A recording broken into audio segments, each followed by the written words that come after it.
Muy bien, buenas noches a todos. Soy el doctor Emanuel Ruiz de la ciudad de Monterrey. Soy profesor titular del programa de alta especialidad en cirugía de la mano y miembro superior. Hoy tenemos el gusto y el placer de tener como profesora invitada a Aida García. Ella es traumatóloga especialista en cirugía de la mano, con mucha experiencia en las ponencias y la presentación de todos sus casos a nivel internacional. Es alguien a quien le he aprendido mucho y que está expuesta mucho a traumatismos en mano y miembro superior por estar al servicio de hospitales militares en Colombia. Entonces, sé que vamos a aprender mucho de ella hoy con el tema que nos va a presentar acerca de las amputaciones en mano. Y te dejo, Aida. Muchas gracias nuevamente por ayudarnos y por estar aquí enseñándonos lo que sabes hacer. Gracias, Emanuel. Es un gusto. Para mí es un gusto siempre compartir con mis amigos y colegas de México, ya que tengo una gran amistad con todos ustedes. Me están escuchando bien, ¿verdad? Sí. Correcto. Perfecto. Entonces, hoy vamos a hablar de amputaciones en la mano. ¿Cuándo hacerlas y cómo hacerlas? Vale, aquí se me va a pasar. Y es que no son tan infrecuentes. Cuando uno mira en la literatura, se puede dar cuenta que hay más de 1,6 millones de amputaciones y de estas, medio millón son de miembro superior. O sea, que quiere decir que un 69% de las amputaciones que ocurren en las estadísticas mundiales corresponden al miembro superior. La estadística es mucho mayor en hombres que en mujeres porque los hombres están más expuestos a trabajos pesados, con maquinaria y generalmente esto ocurre en personas que son laboralmente activos. Y el problema es que no solo produce un cambio en la biomecánica de la mano, sino también es un estrés psicológico y unas secuelas a nivel funcional. Entonces, pues, ¿cuáles son las indicaciones? Hay muchísimas más, pero creo que estas son las más frecuentes. La más frecuente es el trauma. Esto es que ustedes están viendo acá es un deglobo incompleto. La siguiente imagen es una mano de un soldado que estaba siendo desminado. Entonces, es una herida por arma de fragmentación de gran energía. Lo tercero es lo que quedó de una mano después de también intentar desactivar una mina antipersonal. Los tumores, que también son frecuentes, y ya las secuelas, cuando tenemos un dedo anestésico, rígido, que a veces el mismo paciente es el que nos solicita, oigan, ampúteme ese dedo porque me está bloqueando el uso de la mano y de los otros dedos. Pero yo quisiera empezar por cómo tomar la decisión de amputar. Y es que, ¿qué escalas de severidad podemos usar? Realmente las más usadas es el mes, pero el mes se basa es en miembro inferior. Entonces, traspolarlo a una mano o al miembro superior no es tan fácil. Pero pues ya han ido progresando, ya tenemos el MESI, que es el índice, el Mangle Extremity Syndrome Index, el cual tiene un poco más de sensibilidad y especificidad. El MUES, que es específico para miembro superior, y el HIS, que es Hand Injury Severity Score, que creo que es el de los más completos que tenemos para poder hacer un diagnóstico y una categorización del paciente politraumatizado o con un trauma severo de mano. Pero ninguna de estas escalas nos da un valor absoluto. Y miren que la literatura nos dice que si tenemos un mes o un mes menos de 7 o un mes y menos de 20, eso es sugestivo de que la extremidad se puede salvar, pero no nos dicen, oiga, si da más de 7 ampute la extremidad, porque ninguna de estas tiene una evidencia suficiente para poder tomar estas decisiones como tal. Este me parece que es el último que se ha publicado y es que reunieron a más de 35, más de 45 expertos y definieron cuáles eran los parámetros para uno determinar si un dígito o una mano tiene riesgo de amputación.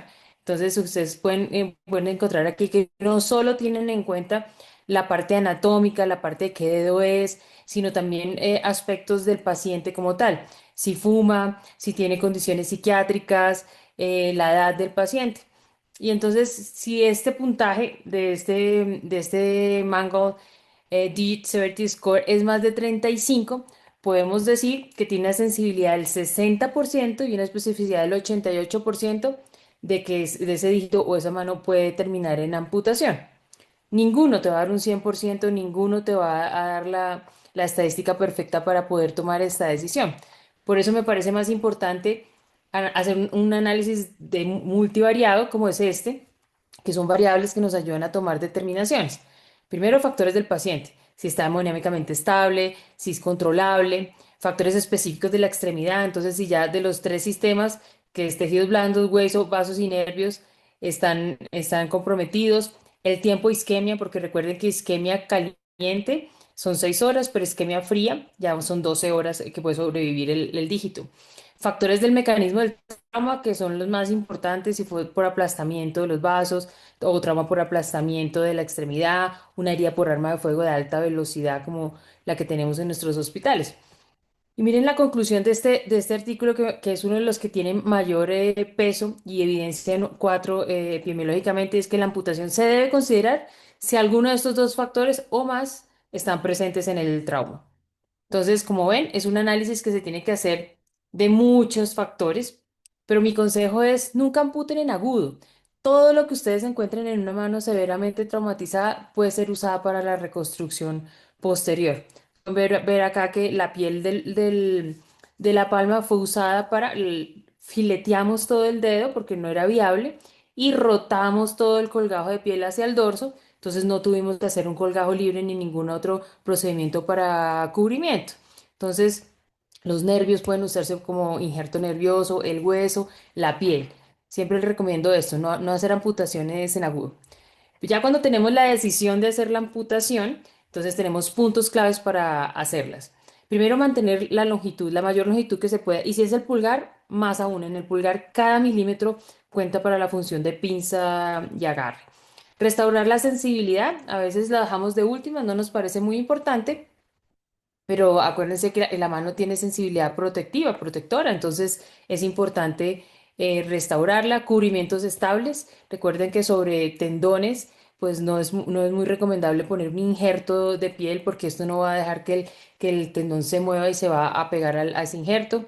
Prevenir neuromas, que creo que es uno de los mayores problemas que tenemos con las amputaciones.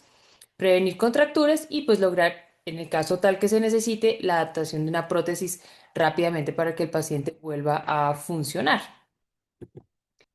Niveles de amputación. Bueno, ustedes se pueden dar cuenta que todos los rayos, excepto el cuarto, tiene inserciones en la base de los metacarpianos. ¿Sí? Entonces siempre se deben preservar las bases de los metacarpianos. El cuarto sería el único que se puede resecar en su totalidad. Siempre tratamos de preservar la articulación. La zona roja es indiferente si se deja o no. Y la zona gris es lo que se puede resecar en caso pues, de que esté comprometido. Y miren que el pulgar está en blanco porque el pulgar no se debe resecar nada y se debe preservar lo más que se pueda. Por eso es que por un pulgar luchamos hasta el final, porque pues significa el 40% de la función de agarre y pinza de la mano. Entonces, cada milímetro cuenta a nivel del pulgar. Entonces, vamos ahora sí a entrar más que todo en las técnicas de cómo hacer una amputación correctamente. Y es que hay tres unidades funcionales. El pulgar, que es un mundo aparte. ¿Sí? El pulgar se tiene que salvar de cualquier forma, ya sea con colgajos libres o metiéndole en la ingle, en un colgado pediculado, porque siempre preservamos la longitud de este. Las otras dos unidades funcionales son índice o segundo y tercero para pellizcar o hacer pinza fina y el anular y el meñique para agarrar porque son los que más potencia de agarre tienen. Entonces, miren, ustedes pueden ver este caso que está allí donde resecan las falanges pero dejan el metacarpiano y queda literalmente un hueco. Ese hueco no es funcional, al paciente se le caen las cosas por ese hueco, va a meter la mano en un bolsillo y también se va a enredar. Entonces siempre pensemos en que necesitamos una mano funcional y ya les voy a mostrar por qué. Entonces si vamos a hacer la resección de un dedo y ya este no va a tener la longitud funcional, pues es mejor resecarlo desde la base del metacarpial. Vamos a ir dedo por dedo porque cada uno tiene importancia. El índice puede angostar o disminuir el diámetro de la palma hasta un 10%. Pero lo más importante de este es que si el pulgar tiene el 40% de la función, el índice tiene el 20%. Así que si yo amputo el índice, puedo disminuir la fuerza en pronación hasta en un 50%, que es el ejemplo que estamos viendo aquí con el martillo. En pronación el paciente pierde el 50% de su fuerza de agarre. Eso es la mitad de la fuerza, así que la afectación biomecánica cuando quito el segundo dedo es muchísima y claramente tengo que preservar la base porque ahí se va a insertar el extensor carpio radialis longus. Entonces no lo puedo resecar por completo. Esta es la técnica más usada, esta está escrita en green. Yo uso este mismo abordaje que le digo en raqueta, que hago el colgajo, dibujo el colgajo y el dorsal es mucho más grande que el volar y así los dos colgajos se pueden cerrar. Es mucho mejor que les sobre piel y no que les falte, entonces siempre hagan colgajos que les permita que les sobre de tejido y ya después pues resecan la oreja de perro que le quede o hacen un cierre primario resecando piel. Ustedes ven allí que toda la musculatura se preserva para tener un cojinete, porque recuerden que se va a perder el índice y él va a tener que hacer pinza con el tercero, entonces necesitamos un cojinete que le permita hacer agarres y apoyar los objetos allí y se reseca dejando la base de la base del segundo metacarpial. Esta es un paciente que tuvo un trauma en moto. No sé si les pasa a ustedes, pero acá les fascina engrasar la moto con la cadena andando y entonces dejan el dedo engrasando y pues tuvo una amputación traumática por ese mecanismo. Se le hizo la remodelación, el paciente se fue y unos meses después vuelve y nos dice, mire, yo con ese dedo no hago nada, no me sirve para nada y en cambio sí me está limitando como la fuerza de agarre. Entonces él mismo solicitó que le resecáramos el segundo metacarpiano o lo que quedaba de rayo. Entonces ven ahí que hacemos el colgajo. Siempre preservamos la musculatura, les digo, para el cojinete. Y esta es el aspecto estético, que si ven es un poco mejor que tener hasta una falange proximal o un remanente de falange proximal. Y aquí ven, el paciente quedó contento con la parte estética, ya puede cerrar por completo el puño con mayor potencia, aunque sabemos que está perdiendo fuerza cuando está pronada la mano, pero gana potencia al resecar todo el metacarpiano. Y esta es la función ya final de cierre y de agarre. Entonces, a veces uno deja esos remanentes pensando que el paciente lo necesita, pero miren que le estaba alterando la función de agarre a este paciente. O este otro paciente, es un caso diferente, es una herida por arma de fuego. No tengo la foto palmar, pero pues este es el orificio de entrada y el de salida pues era muchísimo más grande y ustedes ven que el tercer dedo es el que más sufrió, tiene una destrucción ósea, con pérdida ósea, con defecto. Y entonces, y el paciente también cursó con un proceso infeccioso. Entonces decidimos hablar con él y decirle pues que el tercer dedo no era viable, estaba totalmente hipoperfundido, anestésico, pero que el segundo dedo sí era viable, así que le propusimos hacer una transposición del segundo al tercero para que tuviera una mano con un agarre adecuado de tres dígitos, como lo ven acá. Ahí ven la cicatriz volar ya cerrada y cicatrizada y pues el cierre del dedo. Entonces aquí son dos técnicas diferentes. En una resecamos todo el rayo y en la otra hicimos una transposición del segundo al tercero para que el paciente tuviera un agarre más fuerte y aquí ya ven consolidada la transposición ósea y la consolidación de la otra falange que estaba fracturada. El dedo medio lo que altera es la pinza lateral y los agarres, sobre todo si la amputación es distal a la interfalángica proximal. Y el problema de dejar el dedo así, como le digo, en mano roquera, es que el paciente puede hacer una deformidad en tijera y se empiezan a unir los dos dedos. Eso no tiene ninguna potencia de agarre y el paciente mismo siempre le va a decir, se me dificulta muchísimo. Yo sé que psicológicamente es otro impacto resecarle más de lo que el paciente ya perdió, pero aquí en esta parte, estéticamente la mano cambia muchísimo y funcionalmente también. El paciente va a tener muchísima mayor fuerza de agarre, va a ser una pinza término terminal muchísimo más fina y por esto hay varias técnicas. Entonces siempre se tiene que cerrar el espacio, ¿sí? Interdigital. Entonces uno puede resecar en la base, pero recuérdense que ahí se inserta el extensor carpio radialis brevis. Entonces necesitamos preservar la base y necesitamos cerrar el espacio. Si tiene el ligamento intermetacarpiano, pues lo puede unir, le puede hacer una sutura como es la primera técnica. Si no, como usted va a resecar el rayo y va a resecar los tendones, puede usar el tendón flexor, el profundo que tiene buen volumen y reconstruye como si fuera un ligamento intermetacarpiano para cerrar ese espacio como lo vemos aquí en la técnica descrita. Funciona bastante bien. Esta es otra técnica que no necesita de la reconstrucción del ligamento intermetacarpiano y lo que se hace es una osteotomía en cuña abierta porque al cerrarlo y se hace pues con un alambre, se puede cerrar o con una super sutura también se puede, pues se cierra el espacio. Yo siempre recomiendo, así hagan esta osteotomía, que cierren el espacio con un ligamento intermetacarpiano, ya sea con el tendón o si el paciente lo tiene, pues lo suturan con un Vicryl o con una super sutura para evitar que se vaya a abrir el espacio interdigital. Este es un caso con esta osteotomía y ustedes ven que el espacio se cierra bastante bien y estéticamente el cambio es muy grande a tener un hueco entre la mitad y parecerle una mano rockera. Y el problema no es tanto, pues la parte visual sí es importante, pero la parte funcional es la más importante y pierden muchísimo la potencia de los agarres y de la pinza. Este es un caso de un niño, entonces ustedes ven que se hace una transposición también para que tenga una mano de tres deditos. Entonces, el segundo se amputó el tercer dedo y se le hizo una transposición del segundo al tercero para que quedara con un espacio, un primer espacio interdigital adecuado para hacer los agarres y la pinza. Entonces, las transposiciones son una buena opción para tener una mano más funcional. Este es un caso muy, muy frecuente, paciente que va con un anillo en bus, en el transporte, se queda anclado ahí y hace un degloving. Entonces, ¿qué hacer? De pronto alguno me diría, por ahí veo a un fellow que dice hand fellow conectado. ¿Qué le haría a este caso?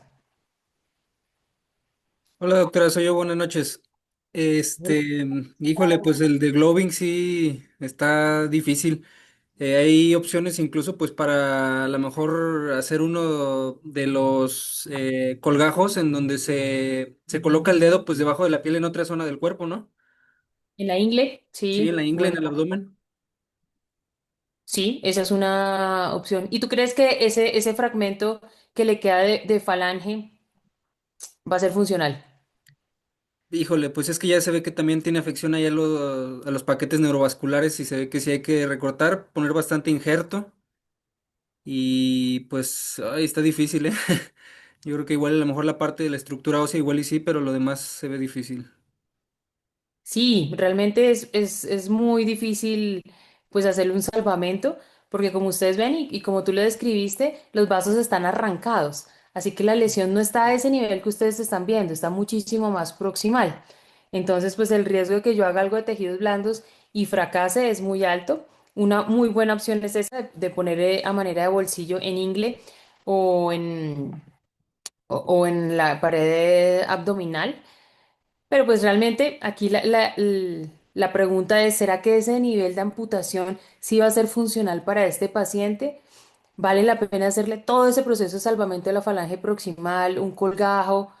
Pues intentar reimplante sabemos que no, que vamos a fracasar porque pues la lesión vascular es por arrancamiento, así que no tendría indicación, ¿no? Sí, claro. Sí se entiende que sí, la lesión está un poquito más extensa de lo que aparenta.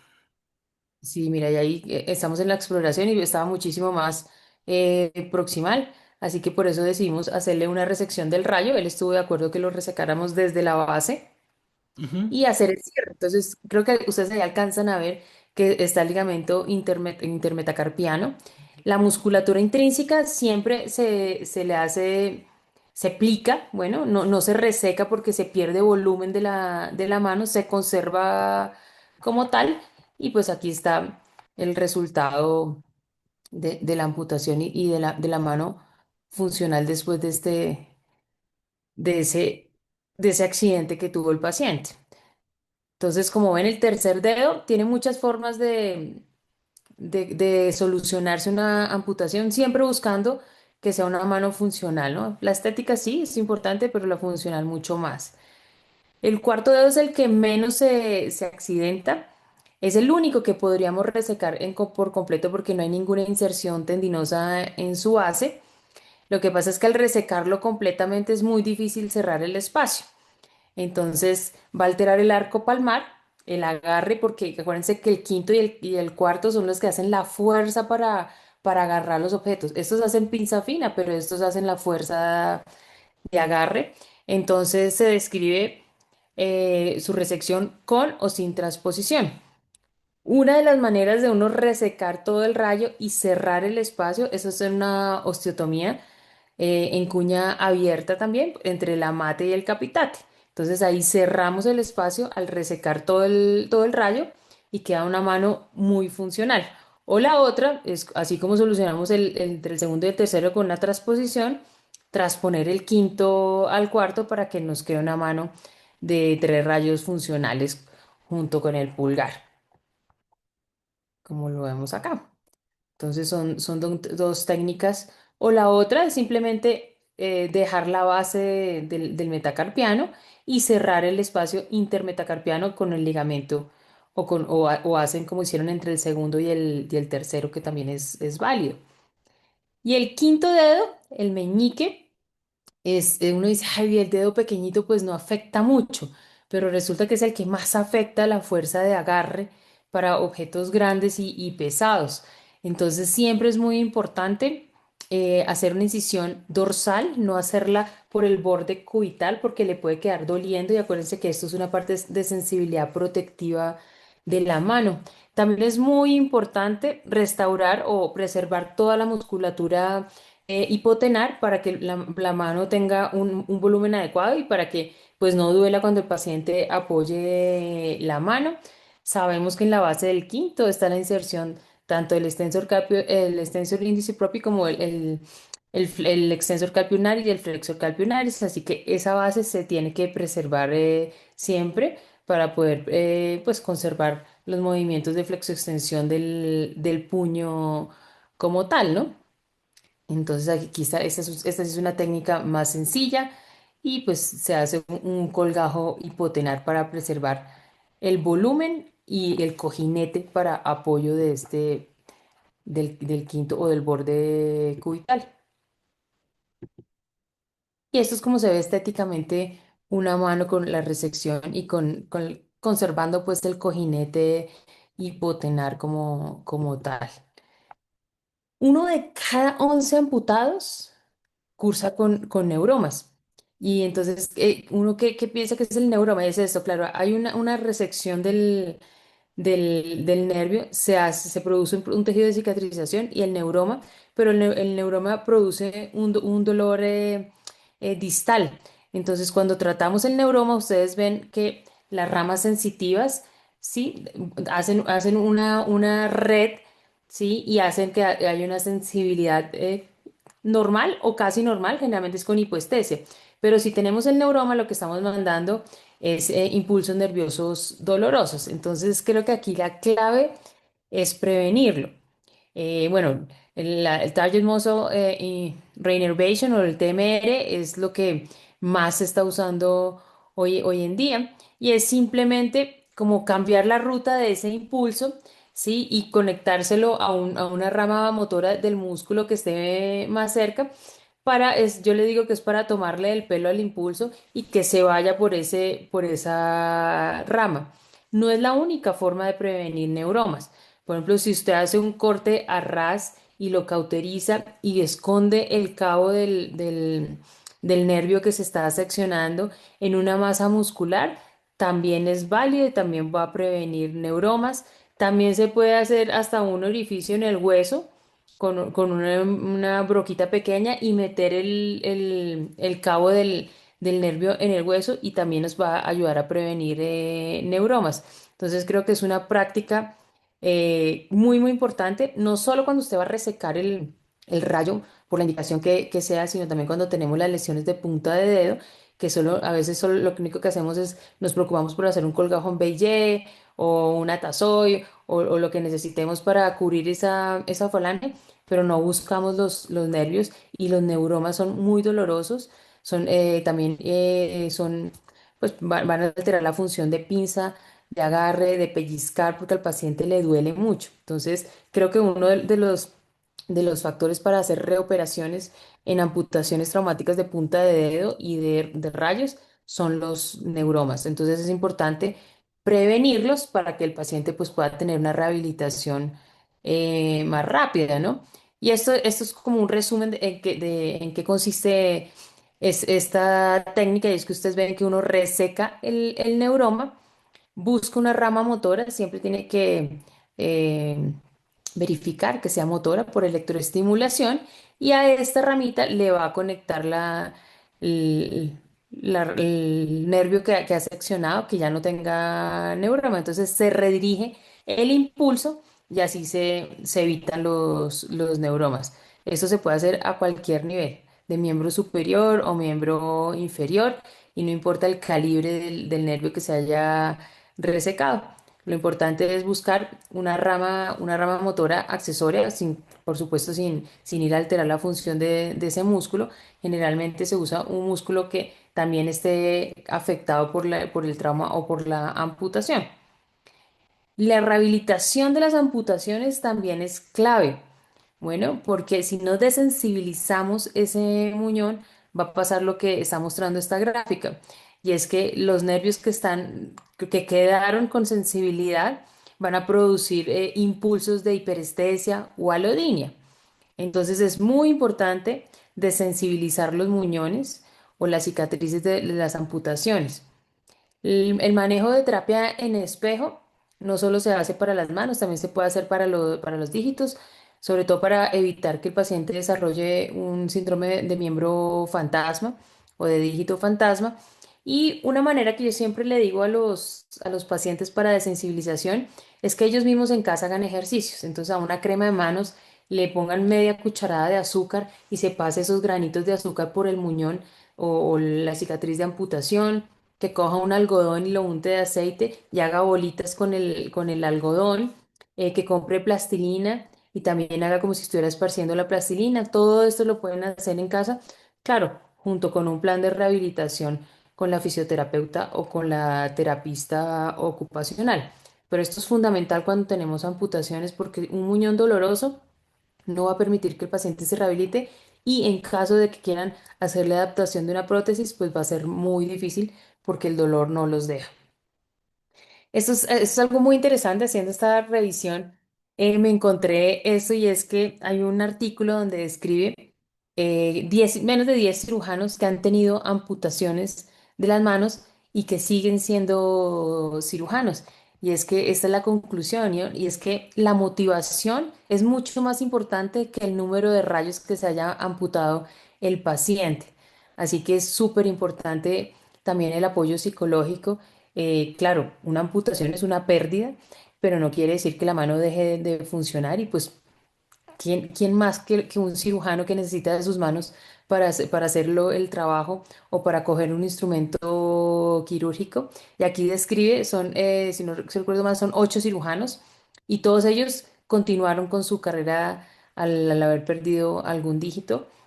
Algunos hasta como lo que ven allí, perdió la longitud del pulgar. Hoy en día pues tenemos cómo solucionar esto, ¿no?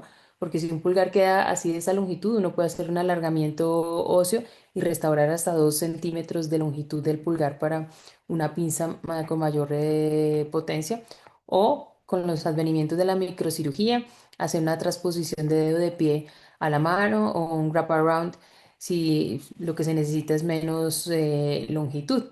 Entonces, creo que la parte psicológica y de motivación a los pacientes es muy importante, y nosotros como médicos debemos dar este apoyo también. Y esto es una pregunta que les dejo aquí al final de esto, y es: ¿qué es mejor? ¿Una mano no funcional y dolorosa o una buena prótesis? No tengo la respuesta, porque nosotros como cirujanos siempre tratamos de salvar la mano, de hacer reconstrucciones, pero pues en la experiencia nuestra, que es de trauma de guerra, a veces tratamos de hacer medidas heroicas, y al final de todo un trabajo de dedicación, el paciente viene y nos dice: no, mejor ampútenme en la mano que ya no es funcional, me está doliendo, y los ve uno a los meses con una prótesis adaptada haciendo todo. Así que no tengo la respuesta para esto. Creo que cada paciente es individual. También depende de la motivación de cada paciente. La robótica y la ingeniería actual pues nos permite tener prótesis mioeléctricas muy funcionales, pero pues también no hay como lo de uno, ¿no? Entonces, esta pregunta se las dejo para que la contesten cada uno cada vez que se enfrenten a un paciente con trauma severo. Y les tengo tres invitaciones. Bueno, en 2 semanas tenemos nuestro Congreso Nacional. En octubre tenemos el Congreso Latinoamericano. Y no muy lejos, en el 2028, tendremos el Congreso Mundial en Singapur. Así que estas son invitaciones para que todos participen. Muchísimas gracias a todos. Muchas gracias, doctora. No sé si pudiera abrir la sesión de preguntas para los conectados aquí a la clase. Aida, increíble tu clase. Le diste el clavo en lo que queríamos transmitir en el programa y estoy fascinado con con el tipo de casos que resuelves. Te agradezco mucho nuevamente haber estado con nosotros y bueno, quedamos pendientes para todos estos temas que siguen. Este, y pues nada, muchas gracias. Estamos aquí al pendiente por si alguno de los alumnos tiene alguna pregunta. Claro que sí. Sí, doctora, si me permite, yo tengo una preguntita, bueno, dos. ¿Influye en su decisión el hecho de que un paciente tenga factores de mal pronóstico? Por ejemplo, que usted le llegue a un paciente con una amputación, pues digamos, no tan severa, pero que sepa que es fumador, por ejemplo. Sí, sabemos que el tabaquismo es un factor de mal pronóstico más para reimplantes que para una reconstrucción, ¿no? Y Sí, esto pues uno debe hablar con el paciente y ser claro de que se puede intentar hacer la reconstrucción, pero pues que hay un riesgo. Pero si tú buscas en la literatura, también a veces satanizamos los pacientes que fuman y los diabéticos y no nos esforzamos por hacer reconstrucciones porque nos damos por vencidos antes de. así es. Entonces, yo siempre le intento, hablo con el paciente y si el paciente está dispuesto a darla toda, yo también le hago y me esfuerzo por la reconstrucción, sabiendo que sí es un factor pues, para que se pierda un dígito reimplantado o una reconstrucción también. Ok, y si me permite, la otra pregunta que tenía es si usted ha encontrado que sea útil la función de alguna clasificación, porque por ejemplo en mi residencia, mi formación, se intentó utilizar mucho como la tic-tac-toe, que pues es la de si es por deguantamiento, arrancamiento, todo eso. Pues mira que les traje muchas escalas de severidad y ninguna Sí, te da una sensibilidad mayor del 80%, ¿no?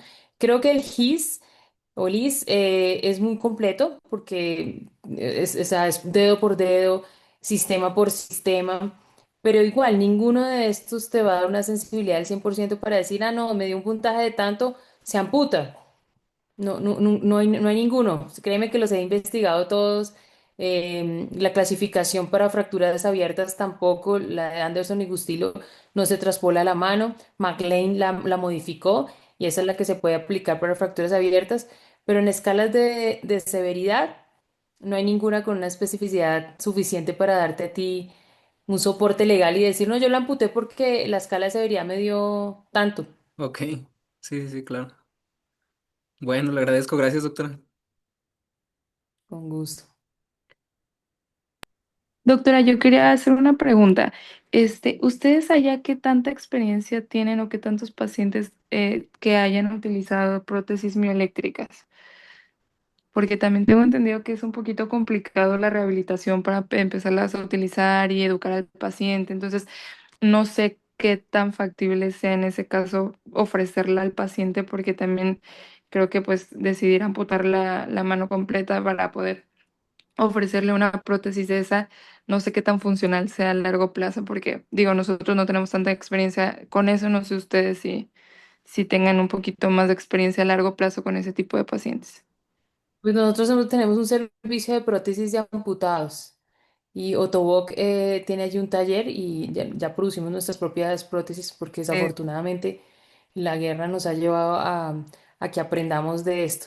Las mioeléctricas han evolucionado muchísimo, pero ¿cuál es mi experiencia? Que al paciente casi no le gusta usarla porque es muy difícil que con una mioeléctrica él sepa qué tanta presión está haciendo. Entonces, por ejemplo, tenemos el caso de un subteniente que estaba haciendo un desminado y se voló las dos manos. Entonces, pues decidimos ponerle mioeléctricas en ambas manos y él decía, yo no quiero usarla en las dos manos porque yo no sé con qué tanta presión estoy poniendo y puedo lastimar a alguien que le vaya a dar la mano o puedo romper algo que agarre. Entonces, él siempre usa la mioeléctrica en una mano y en la otra usa el gancho. El gancho es muy funcional. Los pacientes se acostumbran a esto. El gancho tiene el control interescapular, es un 8 que está cruzado y entonces ellos con el movimiento de la escápula abren y cierran el gancho y a veces se adaptan más a esto que a una mioeléctrica que vale 5 veces lo que vale un gancho. Entonces la adaptación no es tan fácil. Ya en la actualidad pues hay prótesis osteointegradas que son las que hagan de cuenta como un clavo endomedular que está directo al hueso, pero pues estas son como la última opción que hay en los pacientes que no se han podido adaptar a una mioeléctrica o a un gancho o han tenido un fracaso en la adaptación protésica. Pero las mioeléctricas sí tienen ese problema y lo que nosotros hemos visto es que los pacientes al principio están muy emocionados, pero al ver que no pueden controlar la presión con la mioeléctrica les da susto usarla o no le ven la utilidad, ¿no? Sí, claro, es lo que estábamos viendo, es que tenemos un paciente acá que justamente fue atendido en Brasil, pero fue una mano catastrófica, tuvo fractura de radio cúbito y todo, y ahorita la verdad es que la mano está totalmente rígida, no hay función, solamente tiene 3 dedos, pero realmente no funcionan. Y justo estábamos pensando en plantearle utilizar una prótesis, pero pues lo que usted dice, o sea, depende mucho del paciente, de lo que él quiera y qué tanto se animen a poder perder pues bueno, la mano y cambiarlo por una prótesis. Pues muchas gracias, doctora. Muy buena clase y creo que, bueno, excelente clase. No, no mucho que decir. Gracias. Buenas noches. Aida, muchas gracias nuevamente. Espero verte pronto. Claro que sí, Buenas noches, soy Alejandro Cisneros de Tampico. Disculpe, ¿puedo hacer una pregunta? Pues, señor. disculpe, doctora, en hospitales donde no encontramos un cirujano de mano y que nos llegan algún tipo de lesiones como mano catastrófica, digo, en hospital, últimamente ha sido muy común pacientes que meten la mano en modelares de carne. ¿Qué podría darnos como opción de primer línea en cuanto a su experiencia en este tipo de casos en el cual pues no contamos con la experiencia para realizar un abordaje? ¿Qué, qué nos podría decir? ¿Qué podríamos hacer así de primera línea en en cuanto Lo, a lo quirúrgico? si me acuerdan, les mando un artículo que tenemos publicado que se llama Manejo por etapas de la mano traumática, porque no hay ningún afán de solucionar todo en una sola sentada, en una sola ida a salas de cirugía. Lo primero es el inventario de las lesiones. Se lava, se desbrida, se hace una fijación temporal con pines, ya sea en forma de delta, sobre todo para uno lo que quiere es restaurar la longitud porque es más fácil reconstruir y rehabilitar algo que está con la longitud correcta a algo que está acortado, ¿no? Entonces, en esa primera etapa hago el control de daños, hago fijaciones. Si no tengo un fijador externo, puedo usar una jeringa con unos pines que funciona perfectamente. No tengo tampoco ningún afán de hacer un cubrimiento, así que puedo hacer un cubrimiento con una bolsa de Bogotá, que es simplemente una bolsa de solución salina que va a mantener hidratado todo el tejido mientras yo planifico qué puedo hacer, qué se puede salvar. No hacemos amputaciones en agudo porque, como les digo, todo lo que está en esa mano, así se vea desastrosa, puede servir para alguna reconstrucción, para salvar el pulgar y otro dedo, para darle longitud al pulgar. La segunda etapa ya es la de reparación. Entonces yo ya he tomado cultivos, sé que no está infectado y empiezo a hacer la reparación de todos esos tejidos. La tercera etapa es la reconstrucción.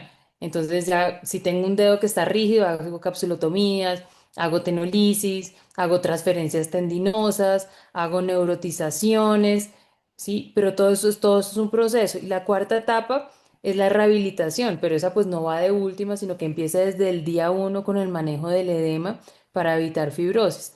Entonces en esas manos catastróficas, yo siempre lo que digo es que primero hay que tener paciencia porque uno como cirujano a veces quiere arreglar todo en la primera cirugía y no, se hace un inventario de lesiones, toma cultivos, empieza antibiótico, lo estabiliza y usted va a tener tiempo de planificar qué se puede hacer por esa mano. Y bueno, y siempre cubrimiento antibiótico dependiendo de la flora bacteriana que se enfrente. La flora bacteriana del trauma de guerra es completamente diferente al trauma civil. Ok, muchas gracias. Estamos pendientes con el artículo. Gracias, doctora. Bueno,